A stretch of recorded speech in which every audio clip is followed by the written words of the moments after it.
تصور وکړه ته په یوه داسې نړۍ کې ولاړې چې اسمان یې سور ښکاري، بادونه یې له دوړو ډک دي او شاوخوا دې هېڅ ژوند نسته. خو حیرانوونکې خبره دا ده ساینسپوهان دا باور لري چې شاید یوه ورځ به انسان همدلته ژوند وکړي. دا سیاره مریخ دی، د شمسي نظام 4مه سیاره. ښه راغلاست، زه شکیب لبیب یم او تاسو ته د یوې نوې موضوع سره راغلی یم. مریخ ولې سور ښکاري؟ ځکه سطحه یې د زنګ وهلي اوسپنې په دوړو پوښلې ده. هو، د مریخ خاوره تقریبا د اوسپنې زنګ ته ورته مواد لري. همدا علت دی چې دا سیاره د فضا له لرې د یوې سوځېدلې نړۍ په شان ښکاري.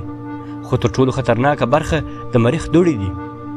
هلته داسې توپانونه پیدا کیږي چې کله کله ټوله سیاره پټه کړي او دا توپانونه اونۍ او حتی میاشتې دوام وکړي. اوس راځو هغه حقیقت ته چې ساینسپوهان یې په حیرت کې اچولی دي. په مریخ کې د وچو سیندونو، یخي سیمو او معدني موادو نښې موندل شوي چې ښیي شاید میلیاردونه کاله مخکې هلته اوبه وې. که اوبه وې نو پوښتنه دا ده چې آیا هلته ژوند هم و او آیا انسان به ژوند وکړي؟ نن ورځ ناسا او سپیس ایکس شرکتونه د مریخ لپاره پلانونه جوړوي. ځینې ساینسپوهان باور لري چې یوه ورځ به انسانان پر همدې سرې نړۍ ښارونه جوړ کړي.